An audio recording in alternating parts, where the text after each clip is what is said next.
day to all the listeners, especially the grade 10 students out there. I'm Jerilyn A. Jacinto from San Antonio National High School of SDO, Cauayan City, your teacher on the air. I'm very glad to be with you for 30 minutes through radio broadcasting and modular method of learning. At the end of this lesson, the student should be able to: number 1, identify the high-risk areas to the specified natural disasters. Number 2, enumerate ways to ensure disaster preparedness during earthquake, tsunami, landslide, and volcanic eruptions. Number 3, suggest ways by which one can contribute to reduce damage due to earthquakes, landslides, tsunami, and volcanic eruptions. Before we start, make sure that you are in your most comfortable area and you can clearly hear me in your radio or see me in your screen. Have you eaten your lunch? Be sure you are mentally alert and in good body condition. Prepare a piece of sheet of paper and ballpen. Grab your module 1, then open on page 13. Remember, there are questions to be answered after discussion. In our previous activity, you have seen the map of the Pacific Ring of Fire. This time, let us see how our country, the Philippines, is at risk of disasters related to geologic activities such as the earthquake. Big question. When you heard the word earthquake, what comes into your mind? Usually define earthquake as a weak force due to violent shaking of the ground, produced by the movement of the rock materials that can be found below the Earth's surface. Question: where does earthquake originate? The earthquakes originate in tectonic plate boundary. The focus is point inside the Earth, where the earthquake started, sometimes called hypocenter, and the point on the surface of the Earth directly above the focus is called the epicenter. There are two ways that we can measure the strength of an earthquake: the magnitude and the intensity. Magnitude is proportional to the energy released by an earthquake at the focus. Intensity is generally higher near the epicenter. It tells the strength of an earthquake as perceived and felt by people in certain locality. It is a numerical rating based on the relative effects to people, objects, environment, and structures in the surrounding. There are two types of earthquake. Number 1, the tectonic earthquake, and number 2, the volcanic earthquake. Tectonic earthquakes are produced by sudden movement along faults and plate boundaries. Volcanic earthquake induced by rising lava or magma beneath active volcanoes. This time, let us check the top 10 provinces that are at risk to earthquakes since they are located in the fault line. La Union and Pangasinan are prone to earthquake, especially the deep focus ones due to Manila Trench, while Surigao del Sur and Davao Oriental have earthquake hazards due to Philippine Trench and nearby active faults. Frequency of shallow and left lateral strike-slip earthquakes in Nueva Vizcaya, Nueva Ecija, Eastern Pangasinan, and Benguet can be attributed to its location along the Philippine Fault Zone. Eastern Visayas, Tacloban City, Leyte has the highest risk in terms of earthquake due to active Philippine Fault Zone. However, Ifugao, despite having less to earthquake occurrences, is at risk because of its very high vulnerability to disasters. Earthquake can really pose danger to us. Sometimes, it can cause the death of our loved ones.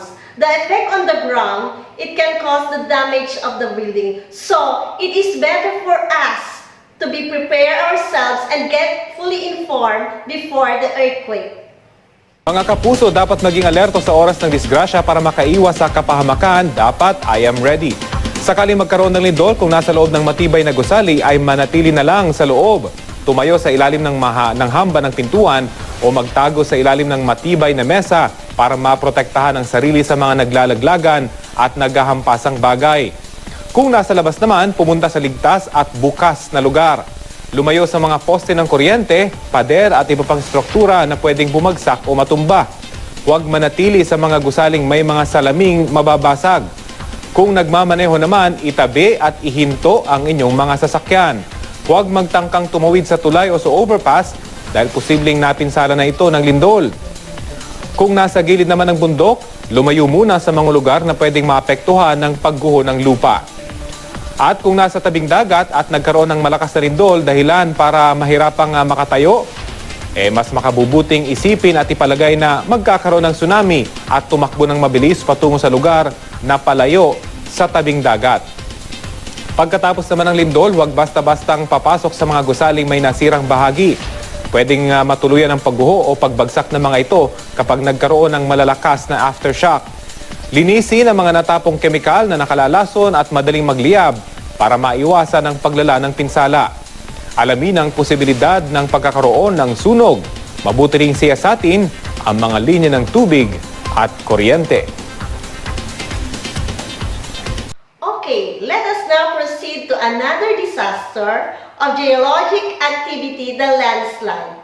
Landslide, it is what we call the moving or the ground shakes the upper layer that become a slots. Now, how do we know that there is what we call a landslide? You are correct when you say new cracks in the ground, street pavements, and or sidewalks.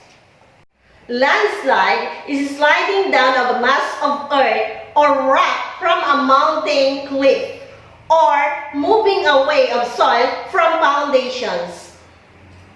What causes landslides? Heavy rain is the common cause of landslide. It adds weight to upper layer, resulting mud acts as lubricants. This extra weight can reduce friction that causes the upper layer to slide away. Deforestation weakens root structure, increasing landslide. Earthquake can induce landslides. Let us now discuss the high-risk provinces in connection to landslide. Here are the provinces. Most of the provinces, except Palawan, are susceptible to landslide hazards are Ifugao, Lanao del Sur, and Sarangani. Rank because of their vulnerability to disasters, while Rizal ranked the lowest. Benguet, despite its low vulnerability, ranked 4 because of its high exposure factor of population density. Aurora ranked higher than Davao del Sur and Davao Oriental, despite its low vulnerability compared with the two provinces. This is due to the fact that Aurora is more susceptible to landslide other than two provinces. However, Cordillera region, this is because the entire region is located on and around the Cordillera mountain range. After a period of heavy rains, or when typhoon or earthquake occurs, the land on the hills and mountains become soft and unstable, which make the region susceptible to landslide. Living in this area should refrain building high-rise houses. Same as the earthquake, the impact of landslide can be extensive, including the loss of life, destruction of infrastructure, damage of land, and loss of natural resources. During the landslide, try to avoid construction and stay in vulnerable areas. Do not touch or walk over loose material and electrical wiring pole. After the landslide, stay away from the slide area. Watch for flooding, which may occur after a landslide or debris flow. So you know now what you will do when there is a landslide in your area. My dear students, let us dwell to the third geologic activity, which is the volcanic eruption. Now, what is volcanic eruption?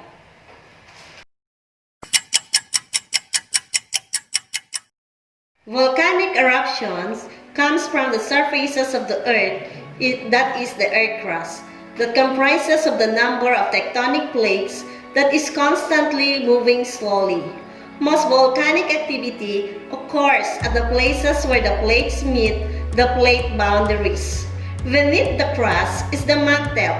This is mostly solid, but in certain places it can melt, and it's called magma. This causes volcanic activity. As meters and radius tectonic plate move apart, this creates spaces for the mantle below to rise as it moves upward. The pressure below decreases, allowing it to come out. Volcanic eruption occurs when magma releases from a volcano.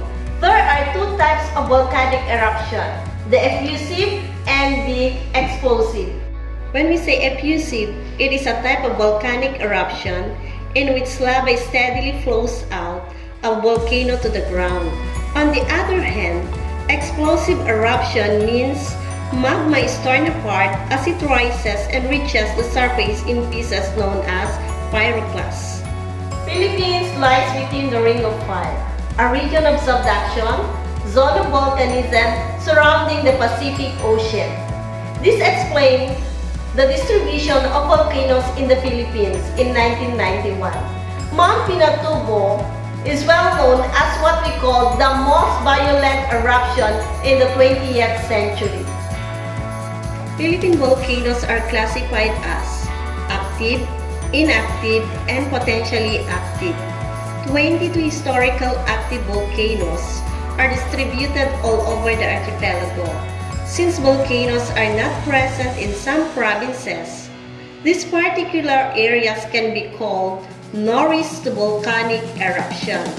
In contrary, these are the top 10 at-risk provinces to volcanic eruptions. The following are Camiguin, Sulu, Biliran, Albay, Bataan, Sorsogon, South Cotabato, Laguna, Camarines Sur, and Batanes. We have already identified the risk provinces to volcanic eruption. Now, here are the things that we should do before, while, and after volcanic eruptions. Before the volcanic eruptions, prepare the first aid kit and manual, food and water, essential medicines, respiratory protection, eye protection. While under a volcanic warning, listen to emergency information and alerts. Follow evacuations or shelter orders. If advised to evacuate, then do so early. After the volcanic eruption, listen to your local radio station for civil defense advice and follow instruction. Stay indoors and away from volcanic asphalt areas as much as possible. When it is safe to go outside, keep your gutters and roof clear of ash as heavy as deposits can collapse. The last natural disasters that we're going to discuss is the tsunami. When you heard the word tsunami, what comes into your mind? Tsunamis is a series of waves in a water body caused by the displacement of a large volume of water, generally in ocean or large lake. Earthquake, volcanic eruption, and other underwater explosions above or below water all have the potential to generate tsunami. Top 10 provinces that are at risk to tsunami are Sulu, Tawi-Tawi, Basilan, Batanes, Guimaras, Romblon, Siquijor, Surigao del Norte, Camiguin, and Masbate. Sulu and Tawi-Tawi took the top 2 seats because of their high potential for tsunami, owing to their location between two nearby trenches, namely Sulu Trench and Cotabato Trench. Similarly, most areas in Basilan and Romblon are at high risk, especially because they have been previously affected by tsunamis. Tsunami may destroy human life that have a devastating effect on insects, plants, animals, and natural resources. It uproots trees, plants, and destroy the habitats of animals, such as the nesting sites for birds. Those who live in nearby bodies of water, when you feel a long and strong earthquake, see an unexpected rise and fall of the ocean, hear a loud roar like a jet or train from the ocean. Here are the tips when you experience tsunami. Outdoor tsunami warning sirens and messages. Go immediately to a high ground 50 feet or more above sea level. If you feel a strong coastal earthquake, drop, cover, and hold to protect yourself. When the shaking stops, gather members of your household and review your evacuation plan. A tsunami may be coming after a few minutes. After the tsunami, let friends and family know you are safe. If evacuated, return when authorities say it is safe to do so. Continue listening to local news for updated information and instructions. Natural disasters education is very important in the prevention of natural disasters. If you have given a chance to choose a province to live, where will it be and why? For your information, Palawan is being considered as the safest part of the Philippines when the feared Big One hit. The province is earthquake-proof as it is said the most stable island in our country. Apparently, Palawan has no active volcanoes, neither active fault lines nor deep trench. At this point, please grab your science and module and answer the following activities. You are given 10 minutes to perform the following.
remember that we cannot stop natural disasters, but we can arm ourselves with knowledge. So many lives wouldn't have to be lost if there was enough disasters preparedness. Once again, I'm Jerilyn and Dana Cinto. Thank you so much for participating. SDO Cauayan City, naglilingkod para sa kabataang Pilipino.